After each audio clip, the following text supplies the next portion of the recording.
steps for overall development of the Jammu and Kashmir, sir. Thank you. Honorable Member Shri Asauddin Owaisi.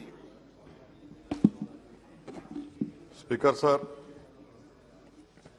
आपका बेहद शुक्रिया कि आपने मुझे आज बोलने का मौका दिया। सर, मैं अपनी बात का आगाज करने से पहले एक शेर पढ़ना चाहूंगा जिससे जम्मू कश्मीर की आवाम के उनके जज्बात और उनकी तकालीफ की अक्कासी इस ऐवान में हो सकेगी। शायर ने कहा कि आज वो कश्मीर है महकूम व मजबूर व फकीर, कल जिसे अहले नजर कहते थे ईरान सगीर, सिनाए अफलाक से उठी है आहसोजनाक, मर्द हक होता है जब मरूब व सुल्तान व अमीर, कह रहा है दास्तान बयादारी आयाम की, कोह के दामन में वो गम खाने दे खाने पीर। और किसी और जगह पर एक शायर ने अच्छा कहा कि घात में सयाद पहलू में है खटकता तीर का, एक पहलू ये भी है कश्मीर की तस्वीर का। सर, मैं यहां पर ये बात साफ और वाज़ेह तौर पर कहना चाहूंगा कि एक आरटीआई के एप्लीकेशन में यह कहा गया जवाब में कि 30 साल में 1724 मिलिटेंट्स को हुकूमत और फौज ने, पुलिस ने उनको मारा, मिलिटेंट्स को, या उनकी मौत हुई, जिसमें से सिर्फ 89 कश्मीरी पंडित का कत्ल हुआ। और सर 30 साल में एक ही आदमी का। एक minute. Honorable members, if the House agrees, then the time of the House may be extended up to disposal of financial business of Jammu and Kashmir. Thank you. Please continue. और sir, हैरत की बात यह है कि कश्मीरी पंडित के ताल्लुक से बड़े गम और आंसू बहाए जाते हैं, मगर 30 साल में एक ही आदमी को कोर्ट ने उसको सजा दी, और विटनेस कौन था? कश्मीरी मुसलमान हरदनाथ वंचू के कत्ल के केस में। मैं सरकार से मुतालबा करता हूं कि एक आजादना कमीशन को फौरन बनाया जाए ताकि सच्चाई और हकीकत सामने आ जाए, दूध का दूध और पानी का पानी हो जाए। और हैरत अफसोस इस बात का है कि 1500 नॉन पंडित हिंदुओं का भी कत्ल हुआ मिलिटेंट्स की तरफ से, मगर उनके बारे में कोई आंसू नहीं बहाया जाता, उनके बारे में कोई पिक्चर नहीं बनती अपनी जेब गर्म करने के लिए। सर, दूसरी बात यह है कि जो बात यहां पर सरकार की तरफ से कही गई कि जो डिलिमिटेशन हुआ, असेंबली और पार्लिमानी हलकों की जो हदबंदी की गई, वो बड़ा ही साफ सुथरे तरीके से किया गया। कितना साफ सुथरा था देखिए सर, अनंतनाग को उन्होंने मिला दिया पूंछ और राजौरी से, इतना साफ सुथरा था कि साउथ कश्मीर एक ऐसा इलाका है जो कंप्लीट एथनिकली कश्मीरी है, वहां से आप उसको मिला दिए पूंछ और राजौरी में। अगर दिसंबर में इंतखाबात होंगे तो मुगल रोड तो बंद होगी, तो किसी को आना है तो डोडा, उधमपुर, जम्मू, पूंछ से उसको आना पड़ेगा। कितने डिस्ट्रिक्ट क्रॉस करेंगे? यह आपका साफ सुथरा मुजाहरा है।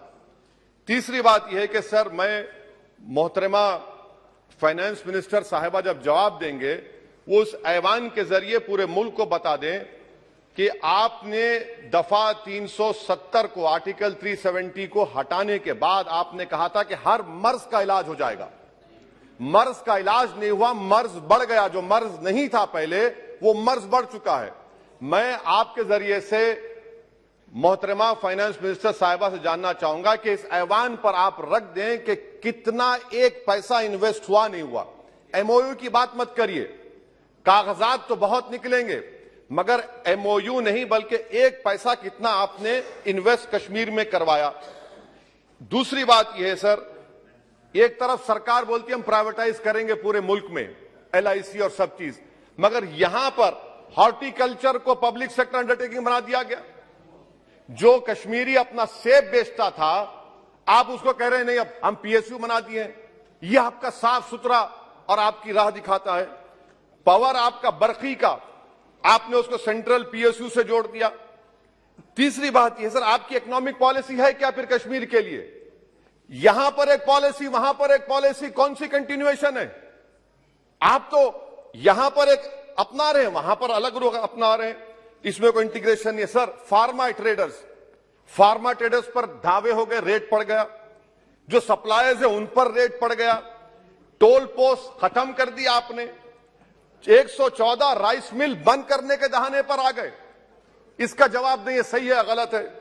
अच्छा सर, फिर आप देखिए कि एक और बात मैं आपके गोशे गुजार करना चाह रहा हूं कि इकोनॉमिक डिपेंडेंस आप इतना कर दे रहे कश्मीरियों के ऊपर, यानी आप कल ये बताएंगे, मैं खत्म कर रहा हूं सर, कल आप ये बताएंगे कि नहीं हमने तो इतना पैसा दिया था। सर, कि आप ये इकोनॉमिक पॉलिसी क्या है आपकी? और अनएम्प्लॉयमेंट कितना है सर कश्मीर में आज?